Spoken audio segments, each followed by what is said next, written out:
Bueno, buenas tardes a todos. Mi nombre es Belén Virasoro y en nombre del Grupo de Estudio de Enfermedades Reumatológicas Oculares les damos hoy la bienvenida a este nuevo ciclo de Ateneos Clínicos al que damos comienzo en la tarde de hoy. Hoy en este primer encuentro tenemos el agrado de contar con el doctor Santiago Catalán Pelet, que es reumatólogo, staff de reumatología del Hospital Austral, la doctora Milagros Heredia, oftalmóloga, fellow de uveitis del Hospital Austral también, y con el doctor Ariel Schlaen, que es jefe de la sección uveitis del Hospital Austral.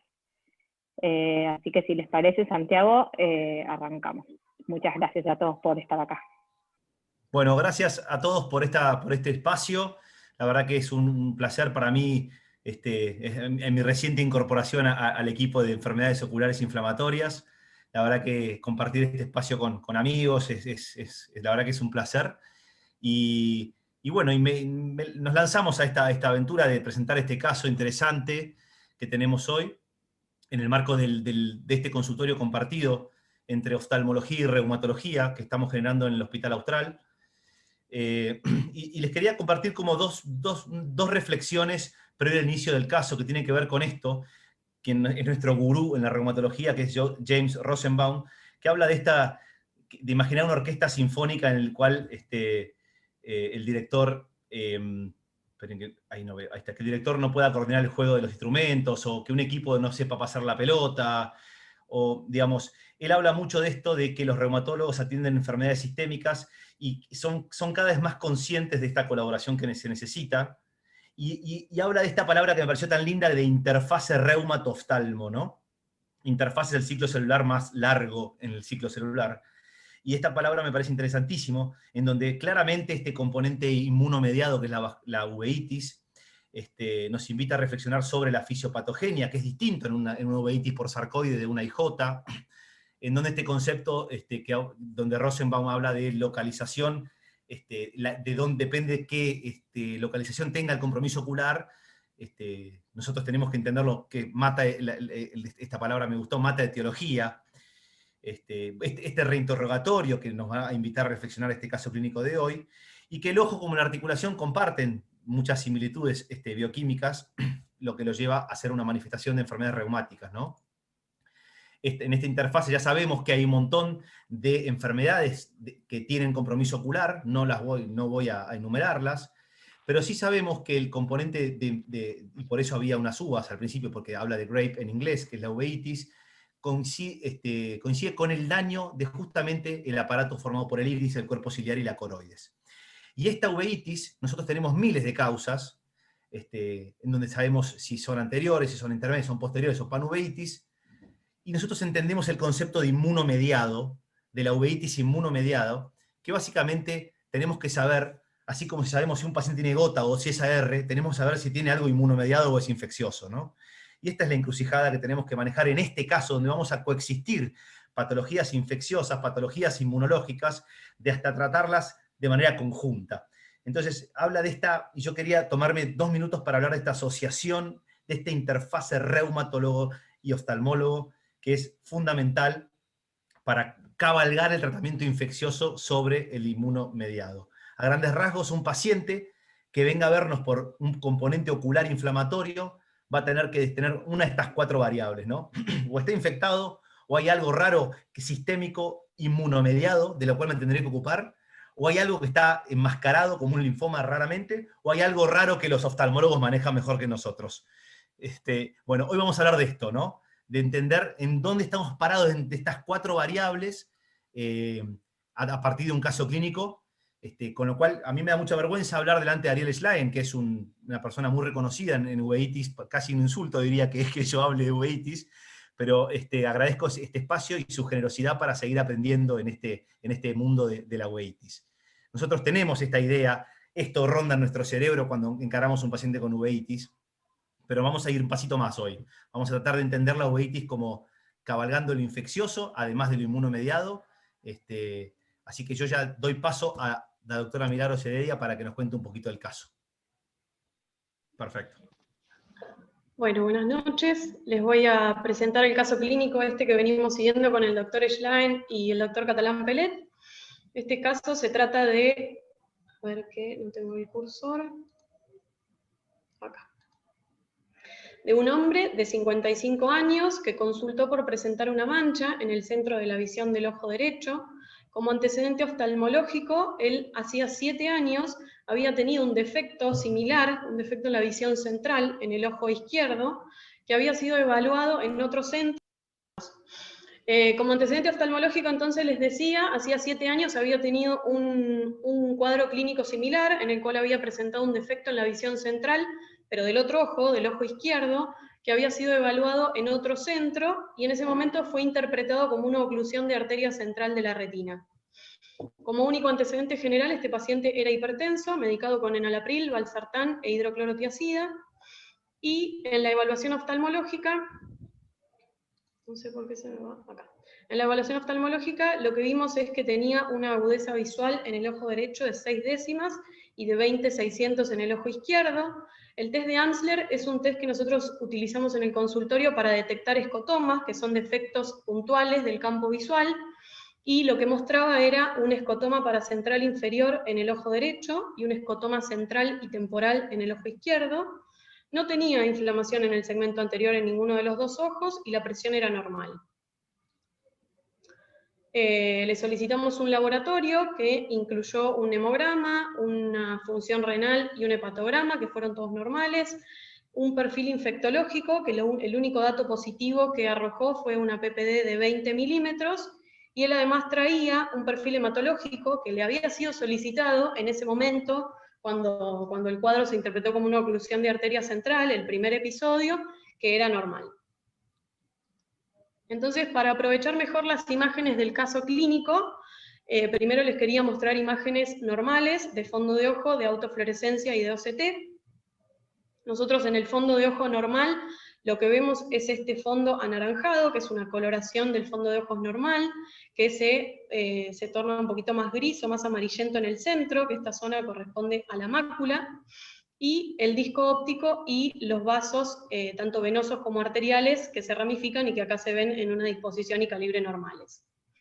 La autofluorescencia es un estudio que nosotros utilizamos para detectar alteraciones en el pigmento visual endógeno, que es la lipofucsina, no requiere inyección de contraste, y esto es una autofluorescencia normal, en la cual vemos un background hiperautofluorescente difuso, y además el nervio óptico, los vasos y la fobia se ven hipoautofluorescentes.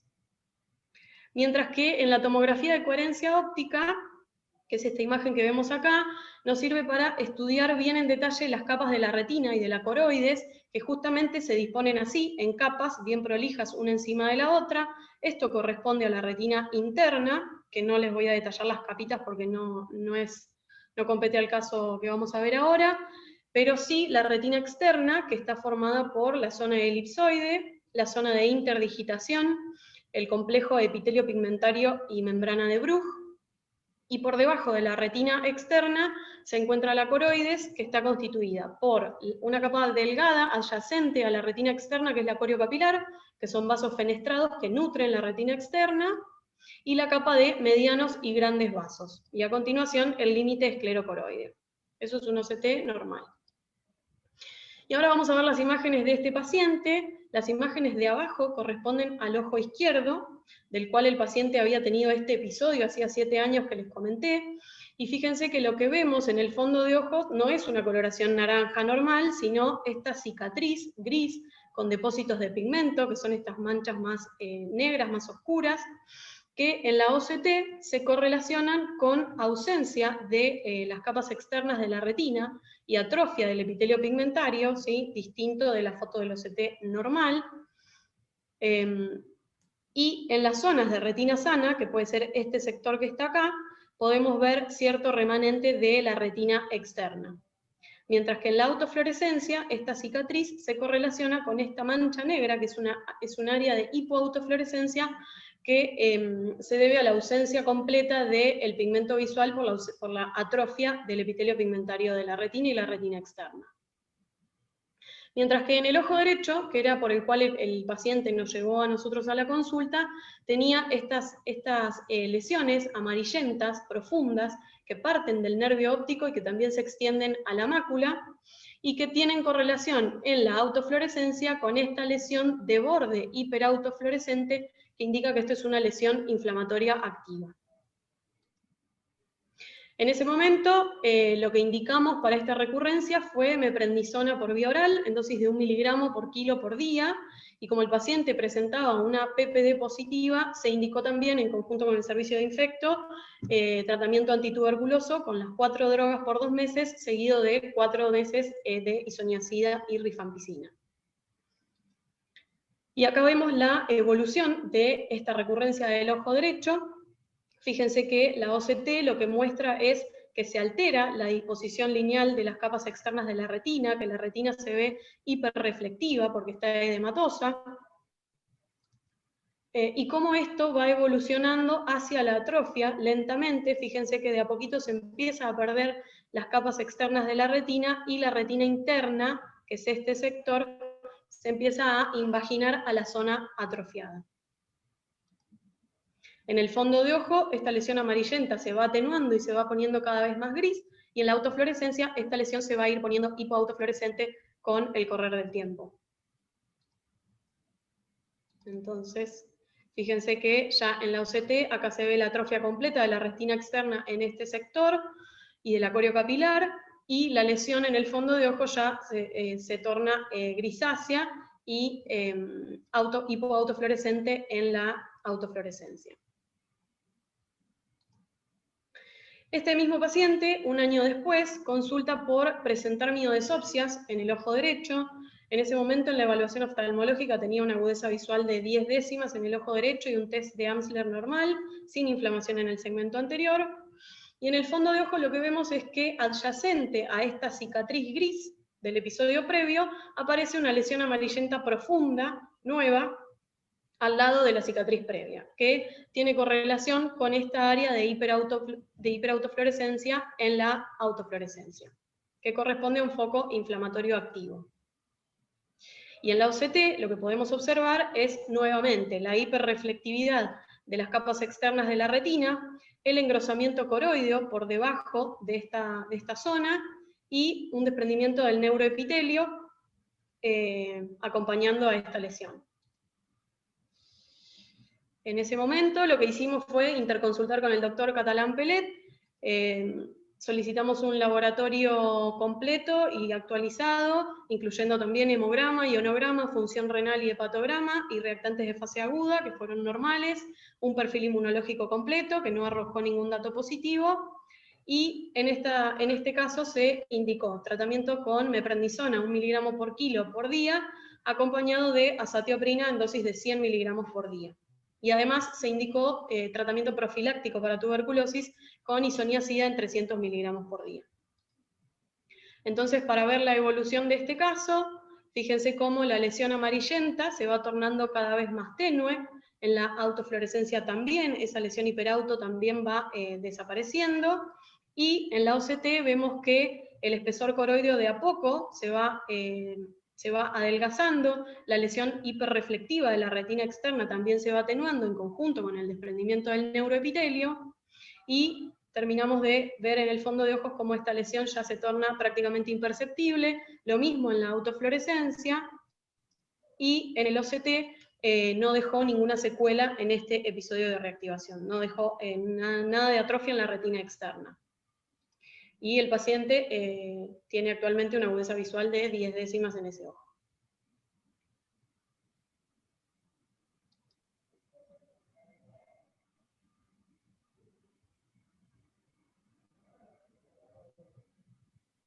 Doc, creo que está hablando, pero no se escucha, está silenciado. Perdón. Ahí Ahí me desmuteé. Bueno, un segundito, primeramente vamos a poner esto como corresponde. Ahí está. Bueno, después de esta presentación bien detallada que realizó la doctora Milagros Heredia, la idea ahora es dar algunos conceptos sobre qué es la coroiditis serpiginosa. Y la coroiditis serpiginosa en sí mismo es una forma de coriocapilaritis, es una inflamación de la red capilar de la coroides. Lo que estamos viendo acá, en este lado derecho, es un preparado de retina y coroides, y vamos a ver, tal como explicó Mili en su momento, que la coroides tiene de afuera hacia adentro, de externo hacia interno, vasos grandes que constituyen la capa de Haller, luego vasos medianos que constituyen la capa de Sattler, y una red de vasos capilares que se encuentra justo en contacto con la membrana de Bruch, y a partir de allí nutre al epitelio pigmentario y a los fotorreceptores. Es decir, que esta capa, esta red de capilares es crítica para el funcionamiento adecuado de la retina externa. Sin la coreocapilaris no puede haber epitelio pigmentario y no puede haber fotorreceptores. Y vemos entonces que esa red, si nosotros la vemos inclusive de frente, como vemos en este preparado histológico que se puede apreciar por lo que sería una microscopía electrónica de barrido, vemos cómo es la distribución de los vasos, que tiene un aspecto bastante similar en lo que es la distribución, porque digamos no es la estructura, similar a lo que sería la circulación portal, donde vemos de alguna manera la red capilar central rodeada, flanqueada en forma hexagonal por vénulas que recogen la sangre que proviene de cada uno de los lobulillos que conforman la red de la coreocapilaris.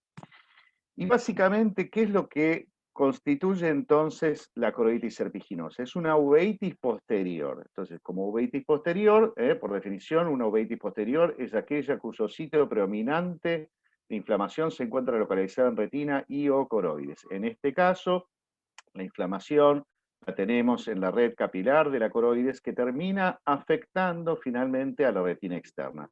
¿Y qué vemos? Vemos manchas blancas. Por eso la coroiditis serpiginosa forma parte de un grupo de enfermedades que se llaman síndrome de puntos blancos, que son presencia justamente en este tipo de uveitis posteriores de manchas blancas profundas que tienen diferentes patrones y que gracias a esos diferentes patrones adquieren sus diferentes caracterizaciones. En el caso de la coroiditis serpiginosa se presentan como placas que normalmente surgen desde el nervio y van haciéndose confluentes y generando áreas geográficas, serpenteando. Por eso se habla de coroiditis serpiginosa. Entonces, como bien dijo Mili, el lugar de impacto de esta enfermedad está constituido por lo que es la retina externa, que implica los fotorreceptores, el epitelio pigmentario y la coreocapilaris. Ahora, esto es una enfermedad muy rara, está presente, es menos del 5% de las uveitis, ahí está puesto al revés el signo, ahí aparece mayor, pero es menor, es menos del 5% de las uveitis. Y es una enfermedad que se da en el adulto medio, entre los 30 y los 60 años, predomina más en los varones, y es una enfermedad que afecta finalmente a ambos ojos, pero no lo hace siempre al unísono, y esto lo podemos ver como en este caso que sirve de un excelente ejemplo, que es el que mostró Milagros, donde un ojo había empezado con su problema años atrás y luego actualmente afecta al otro ojo. Es muy común que si las lesiones no afectan el área macular, la enfermedad crezca sin que el paciente note nada, hasta que empieza a afectarse la visión central. Entonces puede tener un curso insidioso. Las lesiones, cuando aparecen, pueden ser lesiones que aparezcan y se aquieten, o pueden ser lesiones que sigan exudando y sigan exudando y sigan exudando. Es decir, puede tener un comportamiento crónico o puede tener un comportamiento recurrente. Una de las cosas importantes es que justamente por esta variación, a veces la forma de presentación puede ser más gradual o a veces puede ser más abrupta. Pero lo cierto es que en la mayor parte de los pacientes donde aparecen los síntomas, ya en la gran mayoría de los casos, el paciente ya tiene cicatrices previas. Tanto puede ser uni o bilateral, pero lo más común es que el paciente ya tiene indicios de la enfermedad desde hace tiempo. Esta enfermedad se manifiesta cuando el paciente tiene alguna alteración de la visión central, porque el punto de impacto de esta enfermedad es la mácula. Este paciente no se queda ciego completamente, pierde la visión central, pierde la capacidad de leer, pierde la capacidad de distinguir una cara. En la medida que además se produce filtración de líquido, empieza a ver distorsionado, las líneas las empieza a ver onduladas y entonces tiene metamorfopsias. Y tiene áreas de sombras, áreas donde la depresión, se produce una depresión de la sensibilidad, y entonces tiene escotomas, áreas de sombras que pueden afectar la visión central o el área cercana a la visión central, es decir, ser central o paracentral. ¿Cómo son las lesiones activas? Las lesiones activas se ven como lesiones blanco-grisáceas profundas, y una de las cosas es que en general el vítreo es claro, la vitreitis, es decir, la presencia de células en el vítreo no es abundante. En especial eso pasa en las formas no infecciosas de este tipo de cuadros. Y la otra cuestión importante es que este tipo de lesiones pueden exudar y entonces pueden acumular líquido debajo de la retina, como vemos en esta imagen. Fíjense, aquí vemos lesiones activas, aquí vemos lesiones activas de la enfermedad, y en los lugares donde está la lesión activa, vemos un desprendimiento seroso, en este caso, del área foveal. Las lesiones con el correr del tiempo tienden a ser confluentes. Hay algunos estudios que nos permiten detectar esta actividad. Uno de ellos es la angiografía con fluoresceína, que es la inyección de colorante por vía endovenoso. Ese colorante llega al territorio de la retina, al territorio arterial de la retina, y entonces uno puede ver cómo se comportan los fluidos a nivel de la retina. Y vamos a ver que en los lugares donde hay lesiones activas, se produce una filtración de líquido a partir de los bordes de la lesión, y en algunos casos inclusive con acumulación de colorante debajo de la retina. Volviendo a las imágenes que mostró Mili, es interesante mostrar esto, porque acá se ve muy bien el compromiso coroideo, donde en realidad se afecta la coriocapilaris, que es una línea apenas, digamos, hiporreflectiva, que está por debajo del complejo epitelio pigmentario membrana de Bruch, y en ese lugar al mismo tiempo hay un engrosamiento localizado de la coroides.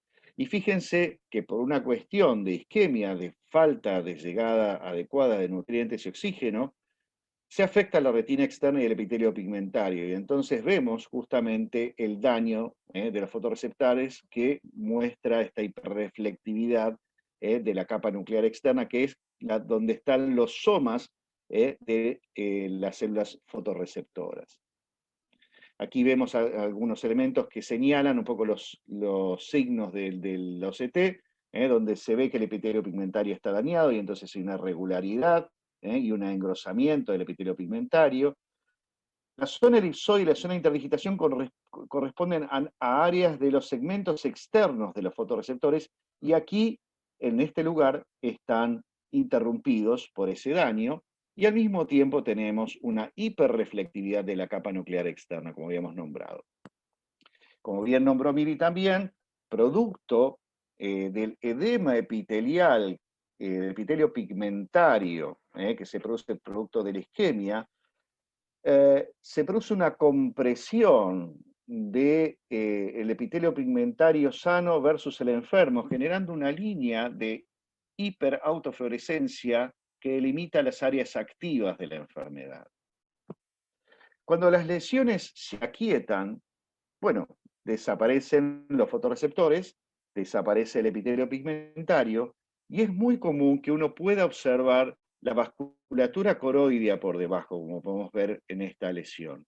Y si uno ve en la angiografía, no solamente ve los vasos de la retina, sino que ve los vasos de la coroides por debajo.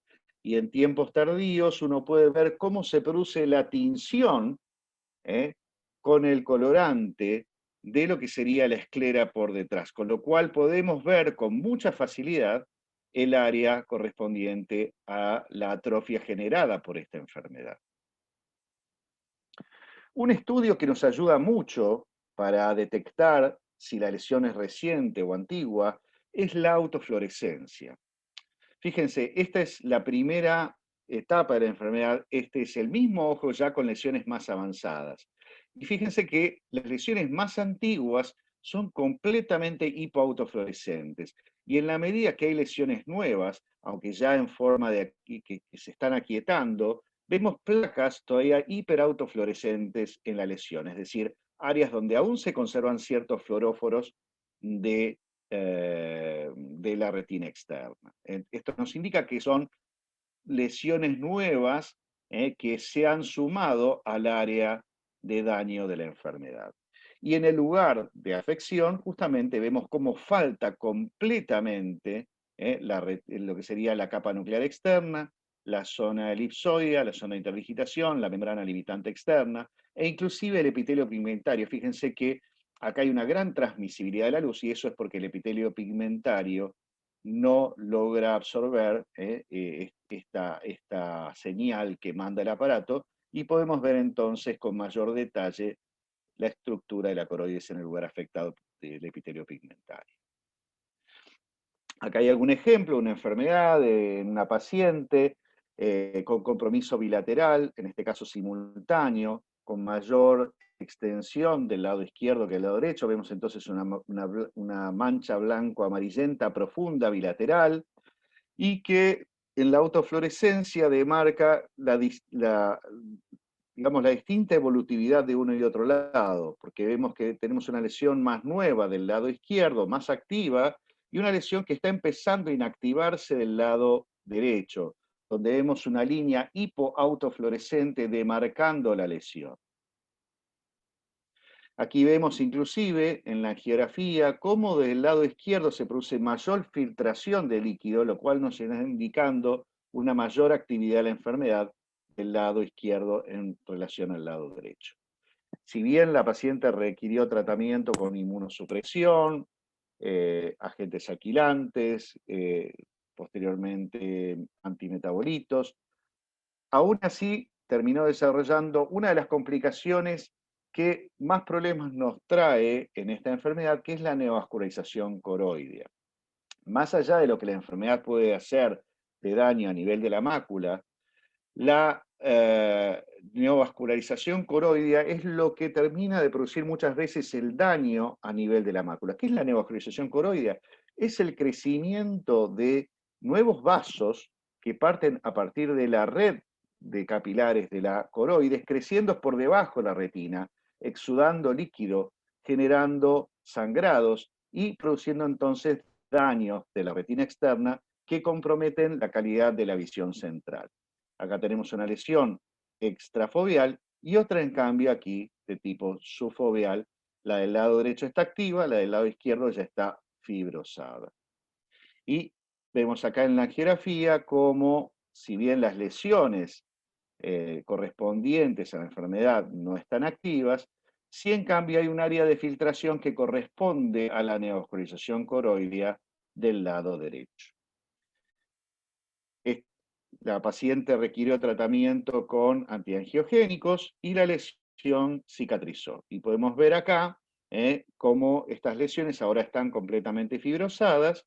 Y si uno ve el campo visual, una de las cosas interesantes, acá lo puse invertido porque fíjense qué buena correlación hay entre las alteraciones, los escotomas, las áreas donde se observan la depresión localizada de la sensibilidad. Este campo visual está dado vuelta específicamente a propósito, uno puede ver en cada una de esas lesiones esto, y ahí lo tenemos al campo visual como normalmente lo observamos. Y de esta manera uno puede darse idea realmente del compromiso funcional que generan estas lesiones a nivel de la visión central en estos pacientes. Entonces la neovascularización coroidea es la complicación tal vez más importante que nos trae esta enfermedad, y hay que estar atento justamente a su desarrollo, que a veces es difícil de diferenciar de la actividad de la enfermedad. Lo que estamos viendo acá son las OCT de esta última paciente, ya con las lesiones de neovascularización cicatrizadas sin filtración. Vemos esta masa hiperreflectiva subretinal que levanta la fovea o la retina. Existe una forma más agresiva, que es la forma macular, que ocurre más o menos en un 5% de los pacientes y que produce, por supuesto, mayor alteración de la visión central, y que también tiene como complicación con mucha más frecuencia el desarrollo de neovascularización coroidea, y por lo tanto los pacientes que tienen esta forma tienen un peor pronóstico visual. Una de las cosas interesantes que hoy tenemos es la posibilidad de hacer una angiografía por OCT, que se llama OCTA, y poder entonces observar, así como teníamos esa imagen inicial donde se veían los moldes de la red capilar, hoy los podemos visualizar in vivo. Y esta imagen que tenemos de la derecha aquí es la imagen de la red capilar de la coroides, de la coriocapilaris, de este paciente que presentamos el caso, que Miri presentó el caso hoy, y vemos cómo la lesión, donde se encuentran, digamos, las áreas de secuela de la lesión, falta completamente la señal de la red de la coriocapilaris. Hay un área de déficit de flujo en los lugares donde la lesión se produjo. Y si hacemos un corte, fíjense, este corte es esta línea roja que vemos acá en este corte aquí, más allá de que ahí vemos el vacío de flujo de la coriocapilaris, en ese mismo lugar se observa una disrupción de todo lo que corresponde a las estructuras de los fotorreceptores y del epitelio pigmentario de la retina. Y también eso tiene traducción en la autofluorescencia y lo vemos como una hipoautofluorescencia profunda, un área de isquemia que termina generando una atrofia, que termina generando una falta de fluoróforos y una dificultad en la visualización de esas lesiones. Es importante diferenciar esto de otras formas que pueden llegar a ser de origen infeccioso. Hay que tener en cuenta que la coroiditis serpiginosa, en especial algunas formas, pueden ser secundarias a tuberculosis. Y hay algunas características que pueden orientarnos a pensar eso, sobre todo cuando las lesiones tienen un origen macular, cuando tenemos lesiones de tipo multifocal y cuando la vitreitis es mucho más intensa que lo que uno esperaría para una serpiginosa habitualmente. Este es un ejemplo, entonces, lo que vemos en el ojo izquierdo correspondiente a un cuadro serpiginosa símil, una paciente con una PPD de 30 milímetros, pero que no tenía lesiones activas, entonces no requiere un tratamiento específico porque ya podríamos hablar de una forma latente de TB. Hay otras patologías de las cuales es importante diferenciar a la coroiditis serpiginosa, que es un poco más patrimonio de los oftalmólogos. Una es la corioretinitis placoidea incesante o ampíginos, porque está digamos, entre el espectro de lo que sería la coroiditis serpiginosa y esta patología que es la epiteliopatía pigmentaria placoidea multifocal posterior aguda, o AMPI. Por eso se habla de ampiginos, porque es parecida al AMPI y al mismo tiempo parecida a la serpiginosa. Y existen otro tipo de fenómenos de coroiditis que a veces también pueden ser diagnóstico diferencial, como la coroiditis puntata interna y con la coroiditis multifocal con panoveitis. Son nombres por ahí complejos para el reumatólogo, pero que uno tiene que hacerlos sonar, que son parte del diagnóstico diferencial. También hay patología que puede ser de origen infeccioso, que puede ser diagnóstico diferencial, como la sífilis, en especial la forma placoidea de la corioretinitis sifilítica. También la toxo, sobre todo la retinitis puntata externa, puede ser un diagnóstico diferencial de una forma de alguna placa serpiginosa, y también el linfoma puede ser un diagnóstico diferencial de la serpiginosa. Si bien este es un tema que ya van a abordar mayormente tanto Santiago como Ignacio, es importante tener en cuenta de que siempre hay que estudiar sarcoidosis, siempre hay que tener en la cabeza también la posibilidad de que esto pueda tratarse de una escleritis posterior, y que, si bien es anecdótico, existen enfermedades sistémicas asociadas, como la enfermedad de Crohn, como la panarteritis nodosa y la distonía extrapiramidal. Así que bueno, como datos a resaltar, esta es una enfermedad rara, tiene un difícil manejo, su principal problema es que puede generar una pérdida significativa de la visión central, ya sea por lesiones propias de la enfermedad o por la generación de la neovascularización coroidea, que en el comportamiento recurrente o crónico de esta entidad hay necesidad de inmunosuprimir a aquellos pacientes que tengan cuadros de origen no infeccioso, y justamente por eso es muy importante tener en mente que el diagnóstico diferencial principal de esta entidad es la tuberculosis, y que entonces hace diverger realmente cuál sería la conducta. Es muy importante entonces siempre descartar de la manera más eficaz posible de que este cuadro no esté asociado a tuberculosis. Bueno, siguen entonces, les paso la palabra al doctor Santiago y Catarapelet y al doctor Ignacio Gandiro. Gracias, Ariel, excelente. Les recuerdo que está abierto el chat para preguntas. Les quiero volver a donde habíamos quedado. Quiero darles a manera de cierre la parte nuestra visión, ¿no? Este paciente llega a consulta. Imagínense que es un caso raro, de una como causal de uveitis posterior. Nosotros los reumatólogos abordamos la enfermedad ocular inflamatoria, sobre todo con componente posterior. En líneas generales estamos acostumbrados a ver uveitis anteriores agudas, ¿no? A ver espondiloartritis, HLA-B27. Y este era un caso de uveitis posterior, con ya un título de coroiditis serpinginosa, por lo cual quien les habla tuvo que ir a estudiar bastante qué era la coroiditis serpinginosa, en donde justamente la principal relación es tuberculosis, ¿no? Entonces, y este paciente tenía una PPD positiva.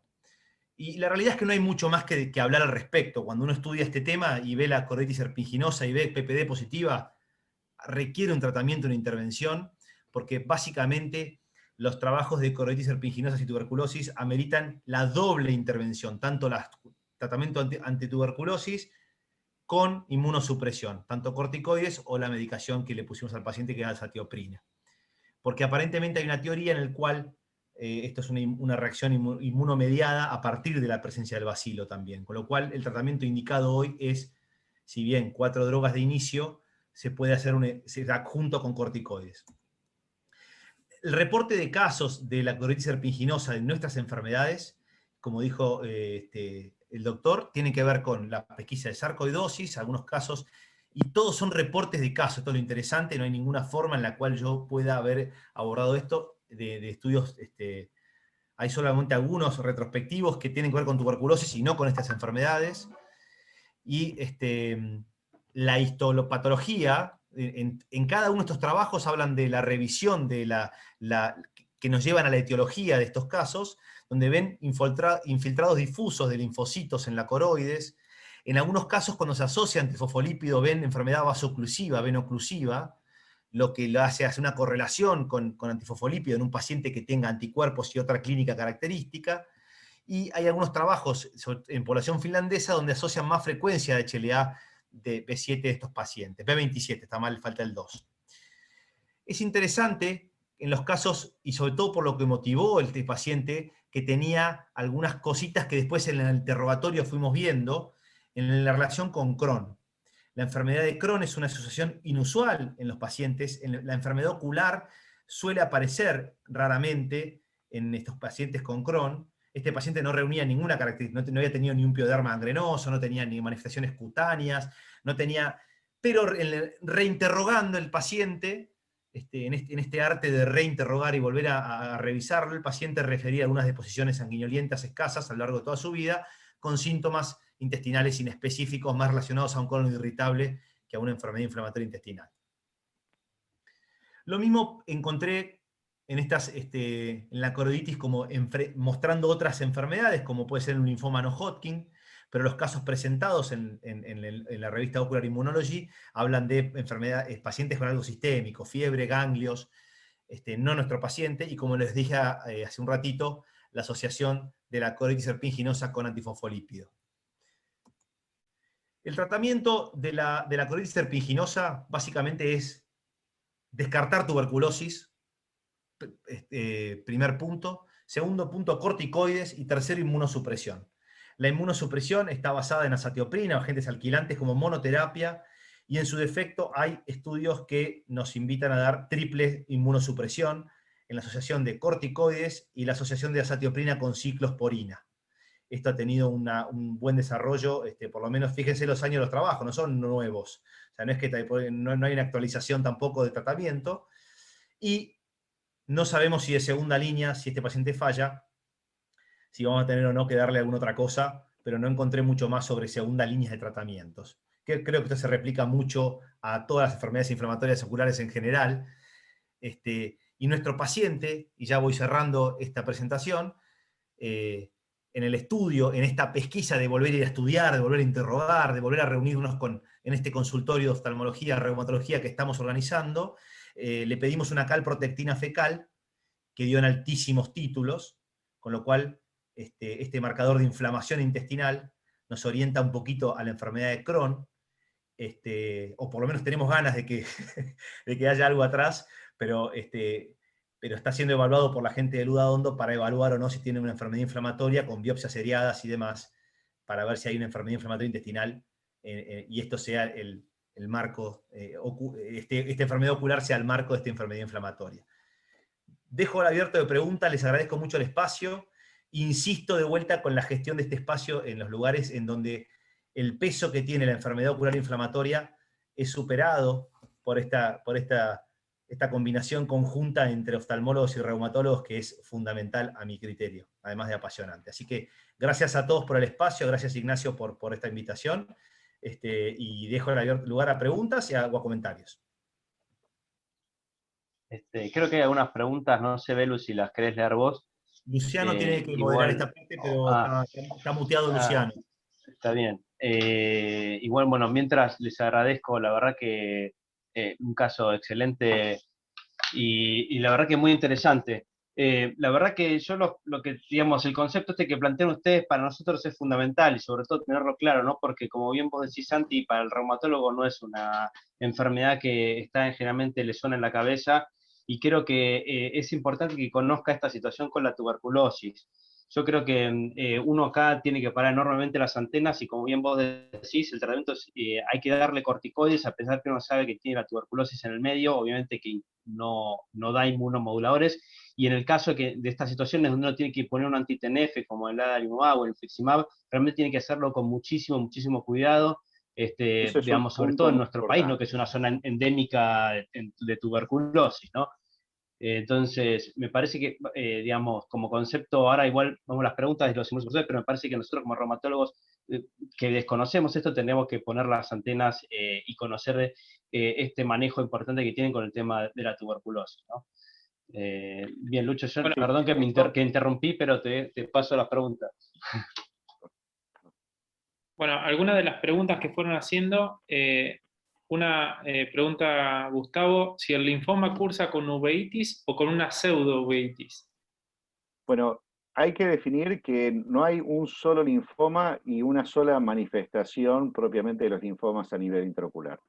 Existen los linfomas vitreoretinales, que suelen alojarse subepitelio pigmentario o a veces subretinal, y que pueden ser justamente los que ocasionen algún tipo de diferencia, que pueden ser un diagnóstico diferencial de una serpiginosa. Estos linfomas en realidad tienen algunas características más que, por ejemplo, la presencia de una vitreitis intensa, que es un elemento que a veces nos permite diferenciar claramente lo que correspondería a una serpiginosa, porque una serpiginosa en general prácticamente no cursa con vitreitis. Y otra de las cosas, bueno, esa es una. Y la otra cosa, la otra forma de linfoma que tenemos a nivel ocular es la uveal. Y la uveal, en realidad, solamente, como dice su palabra, se ubica a nivel de la coroides. Y tiene un comportamiento mucho más parecido al de una coroiditis multifocal, donde vemos manchas cremosas, multifocales, redondas, ovales, dispuestas a lo largo de todo el fondo de ojo, y que muchas veces se asocian a algún desprendimiento retinoexudativo. Es importante aclarar que el impacto sistémico de una y otra es distinto. La vitreoretinal se asocia en una alta proporción al compromiso del sistema nervioso central, mientras que el linfoma uveal tiene más una asociación con el compromiso sistémico, pero no del sistema nervioso central. Bien. También otra de las preguntas, si el tratamiento, que un poco se respondió, si el tratamiento de la cardioiditis serpinginosa es solo en el episodio o hay que instaurar un tratamiento crónico para evitar recidivas.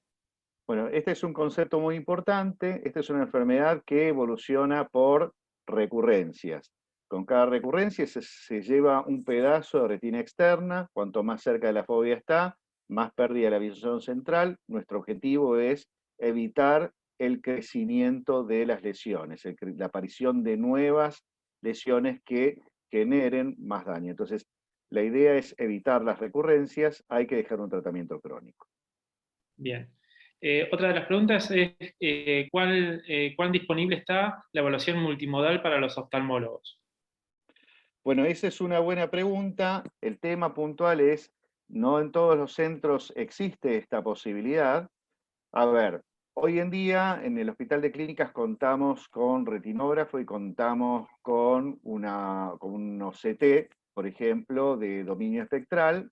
Entonces, muchas cosas se pueden hacer. En el Austral, por ejemplo, tenemos autofluorescencia, OCT y retinografía. Es decir, hay muchas cosas que podemos hacer.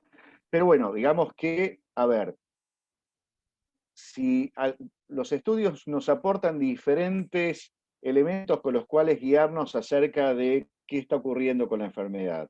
Si alguno de ellos no nos aporta lo suficiente, tendremos que ir a buscar algunos de estos elementos disponibles. Pero es verdad que no siempre, y dependiendo justamente de la realidad socioeconómica, no siempre uno tiene acceso a todo eso.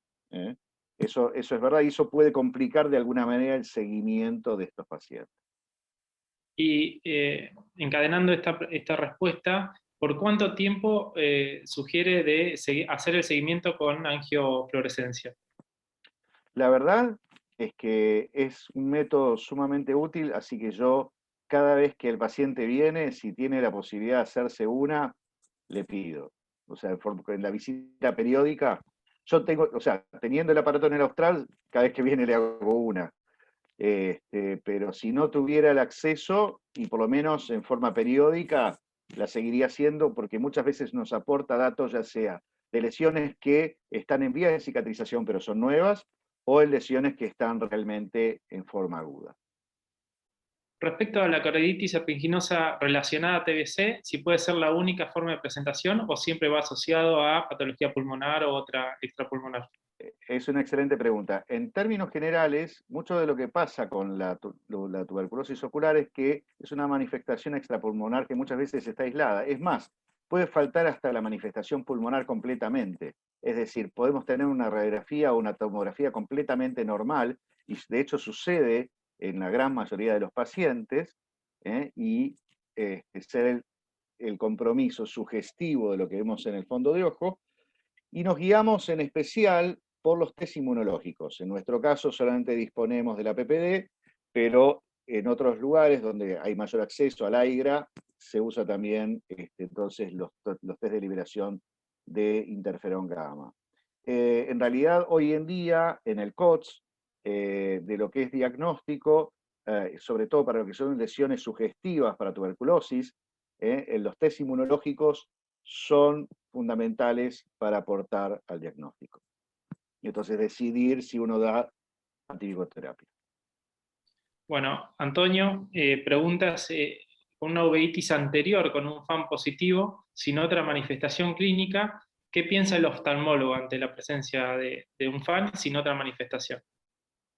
En realidad el FAN verdaderamente solamente tiene una utilidad. A ver, vamos a ver, los chicos, en especial en las chicas, en las niñas, y sobre todo las niñas menores de 6 años, tienen una utilidad importante porque nos podría estar orientando a la posibilidad de que estemos frente a alguna forma asociada a artritis idiopática juvenil. Hay que recordar que las niñas que tienen uveitis anterior crónica asociada a artritis idiopática juvenil, un 70% tiene FAN positivo. En general, el FAN para la uveitis anterior tiene poca traducción clínica. Puede ser que en algún paciente pueda estar asociado a un lupus. El lupus puede dar uveitis anterior, tal vez hay que ir a buscar, de todos modos, si tenemos un FAN muy elevado, alguna enfermedad sistémica inflamatoria. El lupus puede dar una uveitis anterior, pero en general el FAN como un elemento de aporte para lo que es uveitis anterior exclusivamente es poco. Bien. Bueno, después muchísimas felicitaciones y agradeciendo la disertación. Así que si alguien quiere hacer algún otro tipo de pregunta o algunas palabras para cerrar. No sé si se pueden desmutear, Lucho, pero no sé, por ejemplo, está Gustavo ahí, no sé si quiere agregar algo. A ver si te... Esperá, dame un minuto a ver si lo puedo desmutear. ¿Podés, Gustavo, desmutearte? Bien. ¿Cómo? El doctor Budman.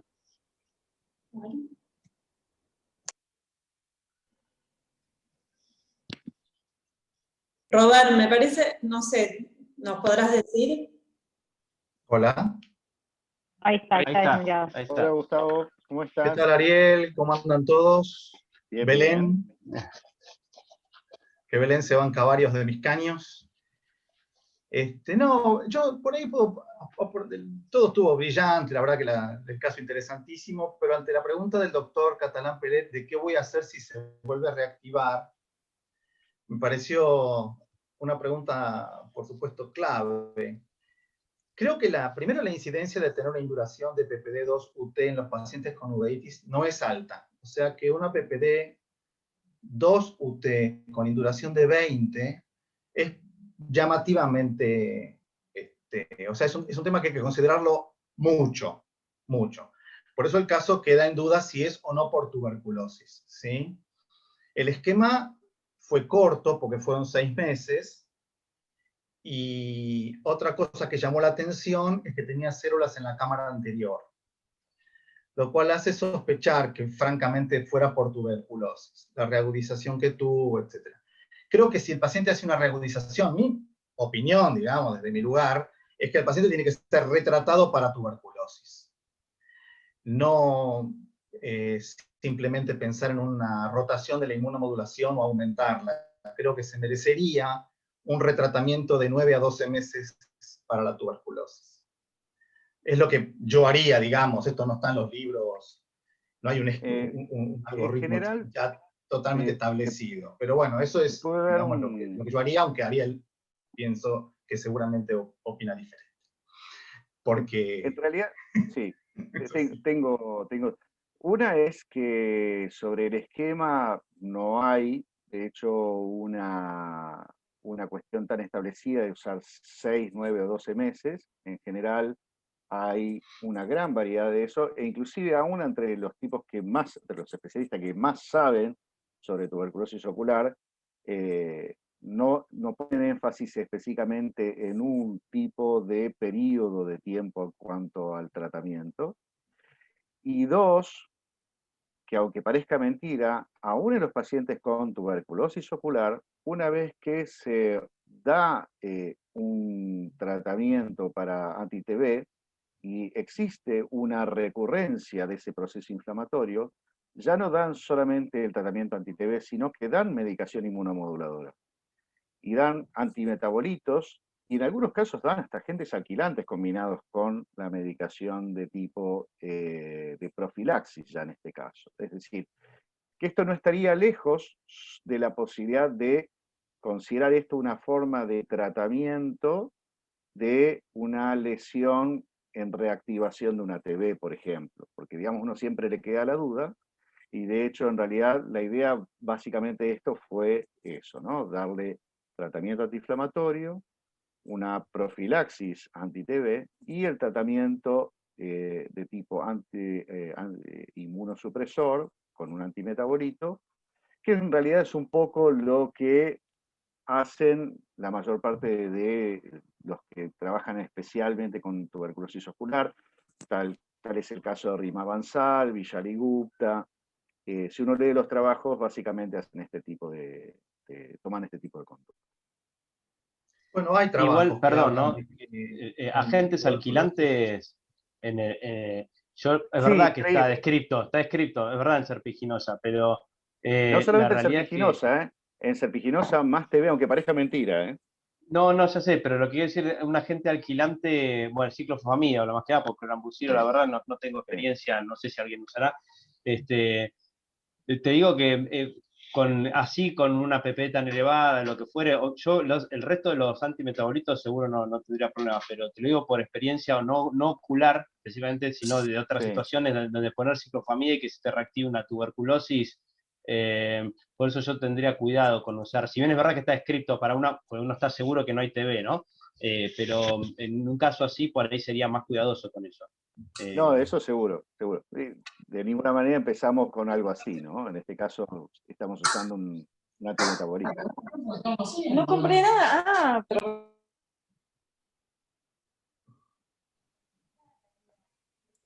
Clínicamente este paciente, cuando pasó lo que pasó o cuando se pidió interconsulta, también yo había pensado si en algún momento no había posibilidad de tener, cuando empezamos a buscar causas extra, causas sistémicas, si había un componente de tuberculosis intestinal. Digo, porque lo he visto en algunas preguntas, la realidad es que este paciente había recibido un tiempo interesante de 4 drogas y no tenía ninguna otra manifestación, y tiene una videocolonoscopía hace 4 años normal.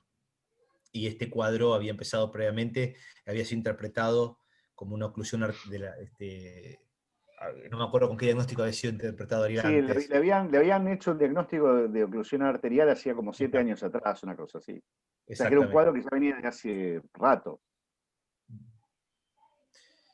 paciente está en muy Yo buen tengo estado, leído está bien, que... digamos, clínicamente, eso es lo que digo yo, clínicamente, pensándolo clínicamente ante... Perdón, doctor, sí. No, simplemente que yo sí tengo leído que la tuberculosis ocular tiene menor tendencia a la recurrencia cuando se trata por lo menos 9 meses. Alguien publicó eso por ahí. Ahora, qué sé yo, me parece que por ahí es muy llamativo la induración de 20. Pedimos PPD al prácticamente 100% de los pacientes con uveitis. Al prácticamente 100%, ya sea infecciosas y no infecciosas. Y claramente te puedo decir que es muy raro que al año tenga más de un paciente con una induración de más de 15 milímetros. Es muy raro.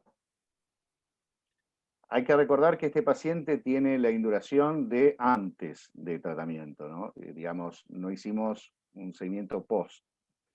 Está bien, pero digamos que el paciente tiene epidemiología de tuberculosis.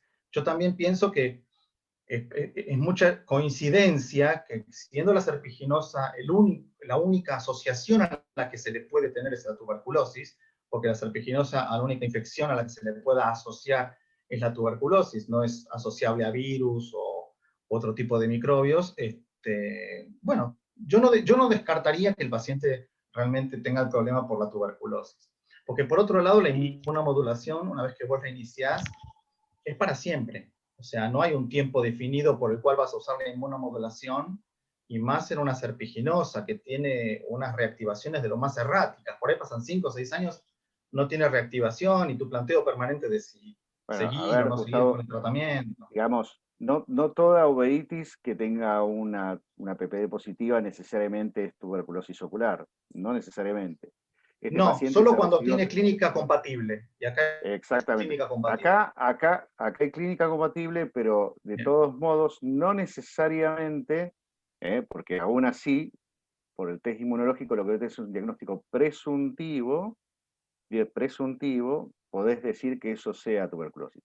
Este paciente recibe un tratamiento completo, un esquema completo. Tampoco puedo decir que no sea. Tampoco puedo decir que no sea. Recibió un tratamiento, recibió un esquema completo. Es difícil de decir. Ante la duda, igualmente, lo que hicimos con esto, lo que hicimos básicamente es darle sí una profilaxis acorde a lo que se hace en estos casos. Es decir, una vez que completó el esquema, si tiene una recurrencia, lo que se hace es dar un antimetabolito, dar corticoides y dar un tratamiento de profilaxis con isoniazid. Esperemos que no se reactive entonces. Esperemos que no.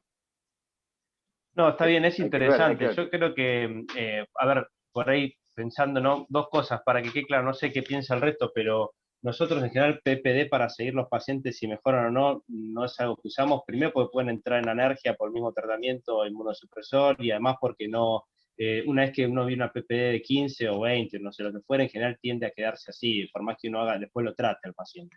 Y lo otro es, no sé, yo por ahí, a ver, no tengo experiencia en este tipo de pacientes, claramente, yo pero digo, pensándolo desde el punto de vista sistémico y clínico, que nosotros para sistema nervioso central usamos dosis por ahí o meses más prolongados, el tema del tratamiento para tuberculosis, por ahí pensando en el compromiso ocular, uno a veces lo podría trasladar, digo, porque por ahí sería una opción si el paciente no llegase a andar bien, ¿no? Lo que propone Gustavo por ahí sería también otra opción. Pero bueno, hay que ver evolución, ¿no? La verdad que acá nadie tiene, digamos, nadie No, sabe realmente cuál es el es que en tratamiento. realidad Hay no algo, hay, hay algo no hay que por el para mí es momento importante una... considerar. O sea, la serpiginosa es una enfermedad extremadamente rara. La tuberculosis ocular, dentro de lo que es la uveitis, en nuestro país, no estamos en la India, también es extremadamente rara. Tenemos un paciente que tiene dos cosas extremadamente raras. Entonces sería raro que alguien tenga dos cosas extremadamente raras. Por eso yo pienso que tendría que haber acá una relación. Simplemente eso, digamos, libre pensamiento. Me parece bien.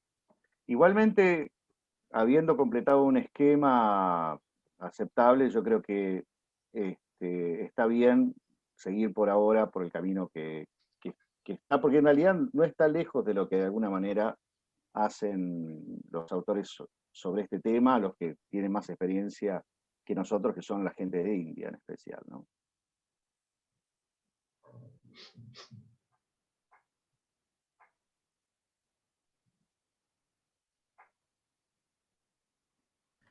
Bueno, desde el punto de vista reumatológico creo que es interesante, sobre todo en el contexto de este auditorio, pensar en uveitis posteriores. No todo es, dentro de lo raro que vemos nosotros, no todo es sarcoidosis, no todo es Behçet, sino entender en este submundo que los reumatólogos desconocemos, cuando vemos coroiditis serpinginosa, poner en la mesa estos términos, poner en la mesa la inmunosupresión conjunta con diagnósticos diferenciales como tuberculosis, y empezar a pensar la uveitis, ya no solo en el marco de enfermedades que nosotros los reumatólogos somos bastante especialistas en esto de ir a buscar algo sistémico atrás de una manifestación cutánea, ocular, y desde este lugar me pareció interesante, que yo no encontré demasiado, bueno, y me pareció interesante por la cantidad por lo poco conocido del caso, y además porque veremos qué va a pasar, si esta calprotectina fecal nos lleva a algún lado. Va a tener probablemente una nueva videocolonoscopía esta semana, se hace el paciente, y nueva toma de biopsia seriada. Veremos si esto es la puerta de una enfermedad inflamatoria intestinal o no. Así que esto me pareció riquísimo el caso, dentro de la uveitis, que es algo raro que nosotros los reumatólogos vemos, además ver un causal de uveitis posterior, para también entender el ojo como un todo, además de las enfermedades sistémicas, ¿no? Inmunomediadas. Bueno, excelente las presentaciones, la disertación, excelente la calidad de la gente que estuvo participando. Primero queremos agradecer a la Sociedad Argentina de Reumatología por este espacio. Nosotros conformamos el grupo de estudio de enfermedades reumatológicas oculares. Nos parece muy importante, digamos, fomentar estos espacios transdisciplinarios como para que el beneficiado sea por siempre el paciente. Así que agradecerles nuevamente la presencia a todos. Los esperamos para una nueva convocatoria. Esperamos no sea mucho tiempo adelante, así que agradecerles a todos, y no sé si Ignacio querés decir algo para terminar. No, simplemente agradecerles, decirles en realidad en general, ya a los que estén acá escuchando, que la intención de hacer esto por ahí es con una periodicidad por ahí tal vez de 2 meses, cada 2 meses, y siempre, bueno, invitando gente de oftalmología, que nos parece fundamental para generar este espacio. Obviamente que estamos muy agradecidos con Ariel, y obviamente que la intención es que siga participando, obviamente, la medida que pueda de este espacio, lo mismo Gustavo.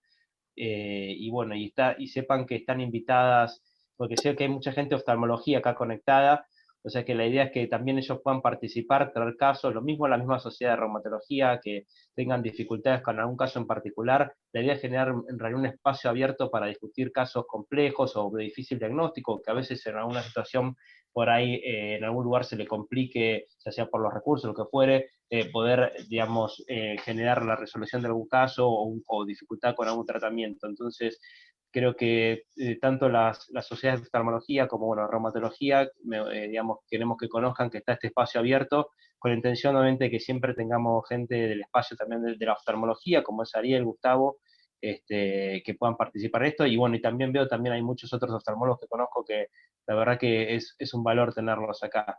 Así que eso simplemente. También que Gracias. nos apoyan. Bueno, saludos a todos y que terminen bien el día, la noche, y nos vemos próximamente. Adiós. Bueno, muchas gracias. Felicitaciones, che. Gracias. Felicitaciones, muy lindo estuvo. Gracias, María. Felicitaciones. Gracias. Muchas gracias.